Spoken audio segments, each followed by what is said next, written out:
Que a paz do Mestre Jesus esteja em nossos corações.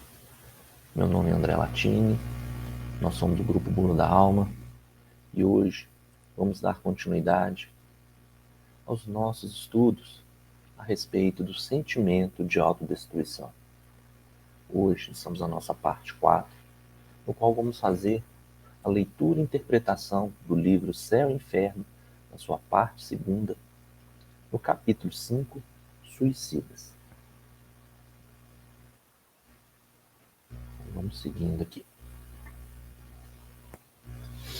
Então, o nome original do livro, Céu e Inferno, é o Céu e Inferno ou Justiça Divina segundo o Espiritismo. Nesse estudo, Kardec procurou trazer, na primeira parte, todo um apanhado da questão de céu, de inferno, toda uma parte filosófica. A parte vale a pena de lermos, aprender, mas tem o seu lado filosófico que é um pouco até cansativo. E na sua segunda parte, que é a mais interessante, digamos assim, em termos da doutrina, em termos de quem está querendo conhecer um pouco mais sobre os fenômenos, sobre as ocorrências mediúnicas, ele vai trazendo vários capítulos com base em comunicações que ele catalogou ao longo das suas reuniões, ao longo dos seus encontros na Sociedade Parisiense de Estudos Espíritas, e foi separando por tópicos.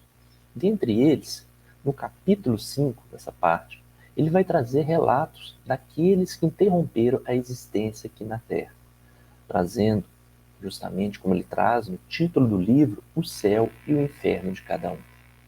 Neste caso específico do suicídio ou da destruição do corpo físico, ele consegue mostrar a cada um como é que é a vida após esse sentimento destruidor, que acabou trazendo consequências ao invés de soluções. E o livro, ele vai ter estes tópicos, esses estudos, né? O suicida da Samaritana, o qual vamos ver hoje, o pai o conscrito, François Simon Lovert, se minha pronúncia estiver correta, mãe e filho, duplo suicídio por amor e por dever, Luís e a pespontadeira de botinas, um ateu, Felicien e Antônio Bell. Então, seguindo aqui com o nosso caso do suicida da Samaritana. Primeiro vamos fazer aqui as considerações, depois vamos fazer a leitura do texto em si.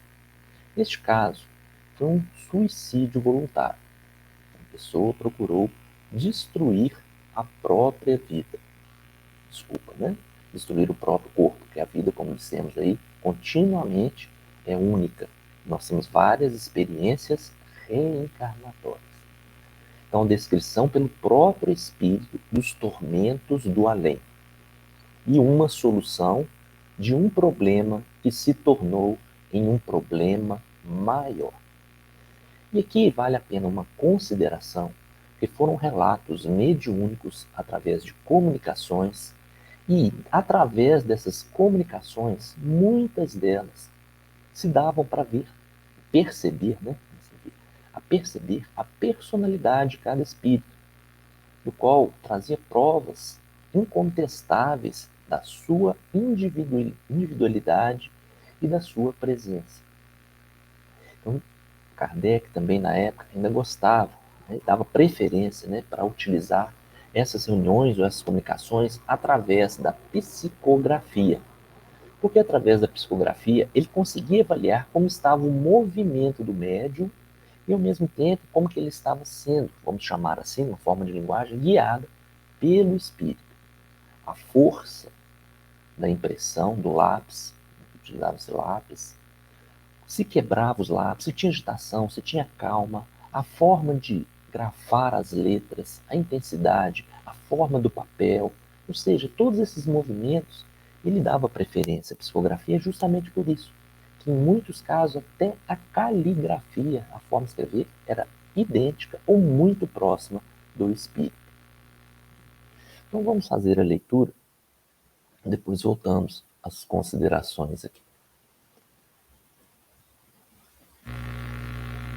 Compartilhar a tela.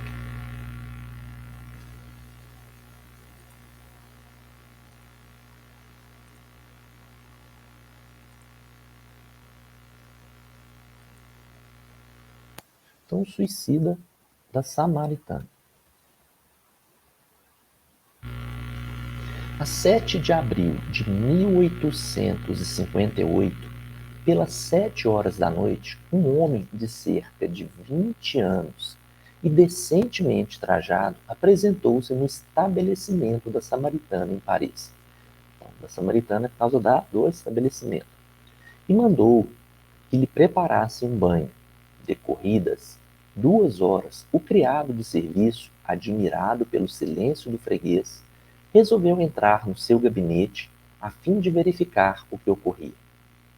Deparou-se-lhe então um quadro horroroso. O infeliz degolara-se com uma navalha e todo o seu sangue misturava-se à água da banheira. E como a identidade do suicida não pôde ser averiguada, foi o cadáver removido para o necrotério. E equivale a algumas considerações também a respeito do trabalho de Kardec. Ele tinha muito em suas pesquisas de fazer a evocação de vários casos, de várias situações.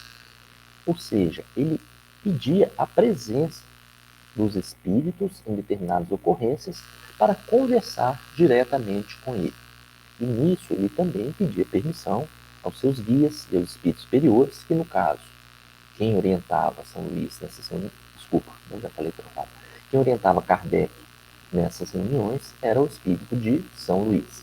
E aqui ele vai tratando item por item, transcrevendo a comunicação mediúnica que ele teve através justamente aí dessa psicografia por meio da evocação do espírito do suicida da Samaritana. Aí vem os tópicos. Evocação. Resposta do guia do médium. Esperai, ele está aí. Onde vos achais hoje? Resposta. Não sei, dizei. Estais numa reunião de pessoas que estudam o espiritismo e que são benévolas para convosco. Então aqui vale a consideração também da importância das reuniões sérias. Daí que Kardec chamava o tempo todo de reuniões sérias, instrutivas, reuniões que tinham um objetivo não de curiosidade, não de intenções levianas, mas de estudo e de orientação aos espíritos que estavam perdidos, como esse caso, o suicida da Samaritana. Ele até responde: estais numa reunião de pessoas que estudam o espiritismo e que são benévolas para convosco. Resposta: dizei-me se vivo, pois esse ambiente me sufoca. Sua alma, posto que separada do corpo, está ainda completamente imersa no que poderia chamar-se turbilhão da matéria corporal. Vivaz lhe são as ideias terrenas, a ponto de se acreditar encarnado. O que vos impeliu a vir aqui? Resposta: sinto-me aliviado. Qual o motivo que vos arrastou ao suicídio? Resposta: morto? Eu? Não. Que habito meu corpo. Não sabeis como sofro? Sufoco-me. Oxalá que mão compassiva me aniquilasse de vez. Então, aqui observando pelo próprio relato do espírito, que ele percebe que a morte foi apenas do corpo. Pois, como ele diz aqui também, ele habita no corpo, ou seja, tem as sensações de vida, escutar, responder, raciocinar, porém, a sensação da atitude que ele tomou ainda o perturba muito. O estado de perturbação, como aprendemos aí na doutrina, significa aquela situação no qual estamos num processo de transição entre a nossa experiência encarnatória e o nosso retorno definitivo à nossa verdadeira pátria, à nossa verdadeira consciência, que é o plano espiritual. E, nestes casos, acaba demorando um tempo muito maior essa perturbação, podemos colocar essa confusão para o espírito, dada a situação do desenlace que ele teve. Outra pergunta 6. Por que não deixastes indícios que pudessem tornar-vos reconhecível? Resposta: estou abandonado. Fugi ao sofrimento para entregar-me à tortura. Observem bem esse tema. É o que nós falamos com base justamente nessa explicação dos espíritos que passaram por essa situação. Tentaram resolver um problema e acabaram trazendo consequências maiores ainda. 7. Tem ainda os mesmos motivos para ficar incógnito? Resposta: sim. Não revolvais com ferro cadente a ferida que sangra. E aí mais um relato para pensarmos. A nossa individualidade ainda continua. O desenlace do corpo físico não é uma transformação milagrosa, é apenas uma passagem de fase. Nós somos individualidades, com o próprio nome, únicas, é até redundante. Então, o sentimento que ele trazia consigo ainda podem, o termo que ele traz até bem forte mesmo a nossa ideia. Ferro cadente que vai numa ferida que sangra. Ou seja, muita dor ainda para pensar em seu passado e sua situação terrena. 8. Podei-nos dar vosso nome, idade, profissão e domicílio? Resposta: absolutamente não. 9. Tinhas família? Mulher, filhos? Resposta: era um desprezado. Ninguém me amava. E que fizeste para ser assim repudiado? Resposta: quantos o são como eu? O homem pode viver abandonado no seio da família quando ninguém o preza.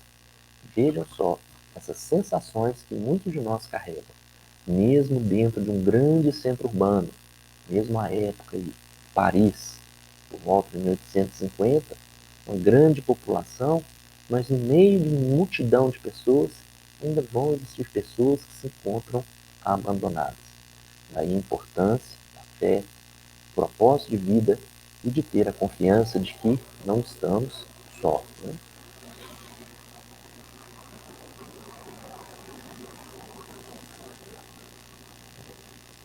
11.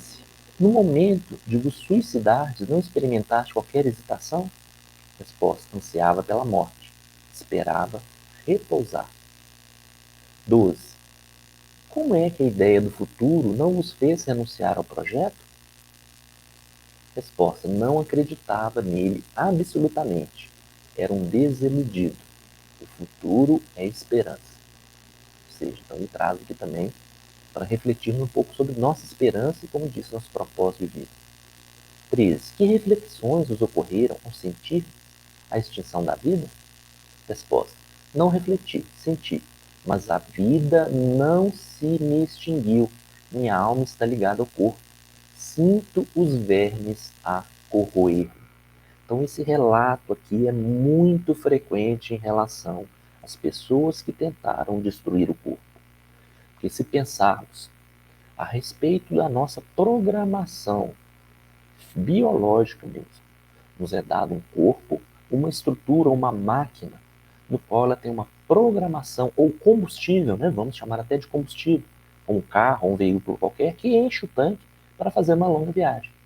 Se no meio do caminho sofrer algum acidente, o tanque ainda vai estar cheio de combustível. E, dependendo, né, uma figura de linguagem, em caso de um acidente, esse tanque pode até pegar fogo e consumindo aquele resto da carcaça que está ali. E como, né, o motorista ainda está ali dentro, né, desculpa a imagem pesada, pessoal, mas ele vai sentindo, né, vai ter todas as repercussões desse fogo. É o que vai acontecer. O motorista dessa máquina, desse corpo, é o nosso espírito, que ainda vai estar preso por esses laços fortes, com a necessidade de, vamos chamar uma programação, uma necessidade biológica, de viver, digamos aí o caso dele, 20 anos a mais, se ele tinha em torno de 50, que ele fosse até os 70. É um termo de linguagem, tá, pessoal? Então teria combustível para ir até os 70. Lógico que são casos e casos à medida que nós vamos vendo aqui em relação à condução do suicídio do autoextermínio, que são condições multifatoriais e também vão ser levadas várias situações em, para como abrandar a situação daqueles que passaram. Então, tem todos os seus atenuantes e agravantes. Então, nesse primeiro caso, é um dos piores, no qual a pessoa foi, por intenção própria, buscar a sua autodestruição. E neste caso, digamos, até ser um motivo para nós, né? Lógico, para ele tinha, relativamente de grande importância, de grande destinação. E aí, neste caso, então, ele sente, o corpo ainda não está ligado. Então, a nossa ligação no corpo, perante a doutrina espírita, como estudamos, entendemos, são como se tivessem, figura de linguagem também, tá? 3 camadas. O nosso corpo físico, ou seja, toda a máquina biológica, o perispírito, que vai ser justamente a ligação entre o corpo e o nosso verdadeiro ser, para que possamos nos manifestar aqui na Terra, e a nossa verdadeira essência, que é o espírito. E aí, essas ligações ainda não ficam muito fortes nesse processo aí de autodestruição, que vai destruir o corpo, mas não vai destruir o espírito. Então, a carcaça, o veículo, vai ter ainda as repercussões. Continuando aqui, 14. Que sensação experimentaste no momento decisivo da morte? Resposta. Pois ela se completou. Vejam só como que é a confusão mental que fica para os suicidas. Buscam o fim, o nada, principalmente nessa época, ou mesmo hoje, né, para os materialistas que não acreditam ou buscam nada, vão ter também uma grande surpresa ao encontrar, eu gosto de falar, o tudo. A sensação dele é de vida, perfeitamente, porque ainda tem os órgãos, tem o sofrimento e sofrimentos maiores ainda. 15. Foi doloroso o momento em que a vida se vos extinguiu? Resposta. Menos doloroso que depois. Só o corpo sofreu. E aqui, sem entrar no mérito daquelas perdas, né, aquelas pragas, nas situações pesadas de purgatório, de morte, que se falam, né? Ele vai trazer justamente essa concepção, que o quê? A morte é algo instantâneo, que pensamos dentro das nossas concepções aí do Espiritismo. O corpo é só uma passagem, um breve momento que vivemos, e a alma é a nossa verdadeira essência. E nisso, se só extinguirmos o corpo, mas a nossa essência ainda vai ter sofrimentos maiores. Neste momento, não temos condições, né, de descrever que tipo de sofrimentos são esses. São sofrimentos que ainda não nos é dado conhecer, em virtude das peculiaridades do nosso verdadeiro ser, que é o ser espiritual. Né? Mas é essa sensação que muitos deles vão trazer. A simples extinção do corpo não representou praticamente nada quando falamos em termos de dor, de sofrimento. Sofrimento maior foram as consequências dos atos daqueles que o impetraram. E não pelo fato de Deus estar punindo, Deus está castigando. Tudo está interligado na situação de causa e efeito. Ou seja, uma atitude desse nível vai ter repercussões para nós mesmos, no sentido de termos que resolver, como do início, essa condição através de novas e novas reencarnações ou novas e novas experiências para aprendermos a valorizar o nosso corpo. E aqui, ainda seguindo a lógica que Kardec buscava, quando se tinha, ao dizer, né, quando se tinha dúvida, alguma coisa na comunicação, para saber se era um espírito liviano, se realmente podia dar continuidade àquela comunicação, eles também evocavam, através de um médium mais experiente, os espíritos guardiões aí da casa, da reunião, no caso aí da reunião, o espírito de São Luís, como falamos anteriormente. Então, 16. Ao espírito São Luís.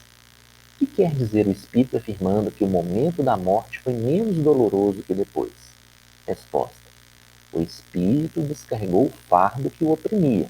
Ele se ressentia da volúpia da dor. Resposta. 17. Tal estado sobrevém sempre ao suicídio? Resposta. Sim.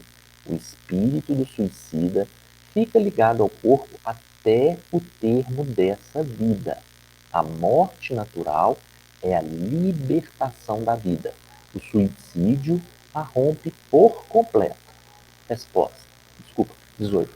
Dá-se o mesmo nas mortes acidentais, embora involuntárias, mas que abreviam a existência? Resposta. Não. Que entendeis por suicídio? O espírito só responde pelos seus atos. Ou seja, o suicídio é um ato de exterminar o corpo, a existência. As mortes violentas, a pessoa não tem a intenção de exterminar. Então, muito diferente em relação ao que se traz no corpo, né?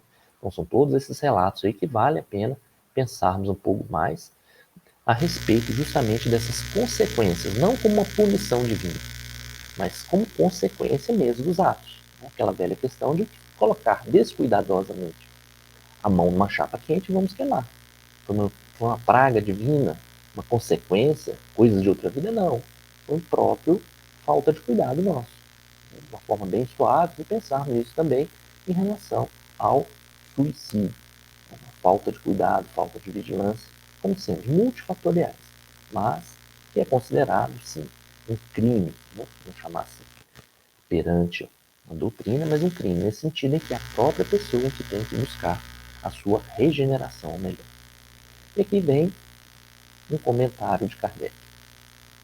Essa dúvida da morte é muito comum nas pessoas recentemente desencarnadas, e principalmente naquelas que durante a vida não elevam a alma acima da matéria. É um fenômeno que parece singular à primeira vista, mas que se explica naturalmente. Se um indivíduo pela primeira vez sonambulizado, e só explicando um pouco, né, a língua, na época Kardec, em vez de falar mediumizado, utilizava muito a expressão sonâmbulos, sonâmbulos lúcidos. A pessoa tinha a impressão que estava dormindo, mas dava comunicações. Continuando aqui, perguntando se dorme, ele responderá quase sempre que não. É essa a resposta, e essa resposta é lógica. O interlocutor, veja só a importância desse ponto aqui também. O interlocutor é que faz mal a pergunta, servindo-se de um termo impróprio. Isso até na nossa comunicação do dia a dia acontece, né? O pessoal fazendo uma pergunta imprópria, mal formulada, e tendo respostas também mal formuladas. Na linguagem comum, a ideia do sono prende-se à suspensão de todas as faculdades sensitivas. Ora, o sonâmbulo, que pensa, que vê, que sente, e tem consciência da sua liberdade, não se crê adormecido. E de fato não dorme, na acepção vulgar do vocábulo. Eis a razão por que responde não, até que se familiariza com essa maneira de apreender o fato. O mesmo acontece com o homem que acaba de desencarnar. Para ele, a morte era o aniquilamento do ser. E tal como o sonâmbulo, ele vê, sente e fala. E assim não se considera morto. E isto afirmando até que adquira a intuição do seu novo estado. Essa ilusão é sempre mais ou menos dolorosa, uma vez que nunca é completa e dá ao espírito uma tal ou qual ansiedade. No exemplo dado, ela constitui verdadeiro suplício pela sensação dos vermes que corroem o corpo, sem falarmos da sua duração, que deverá equivaler ao tempo de vida abreviada.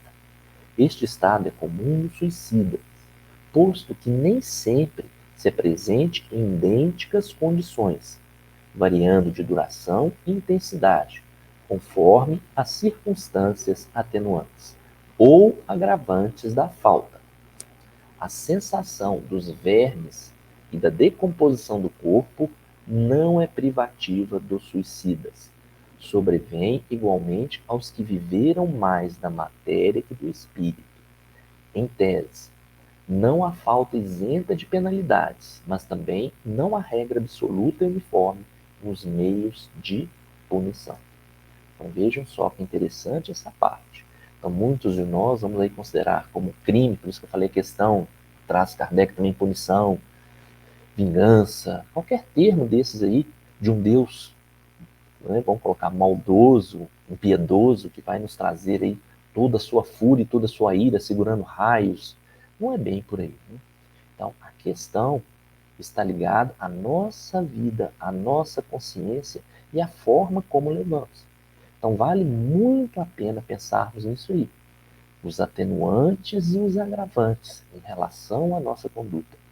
E essa sensação, né, que traz de estarmos ainda presos à matéria, presos ao corpo, sentindo a decomposição gradativa, sentindo a dilapidação dos nossos bens, para muitas pessoas, o afastamento daqueles que nos amavam, conseguir escutar que aqueles que fingiam o amor e o carinho por nós nada mais eram simplesmente pessoas que gostavam da nossa matéria, das nossas posses e não de nós mesmos. Esses também acabam se perdendo na ociosidade e na necessidade de começarem a avaliar o conceito de egoísmo, transformando em fraternidade e caridade. Então, muito bem, vamos fazendo aí esses estudos mais curtos. Vamos interrompendo por aqui esse estudo de hoje.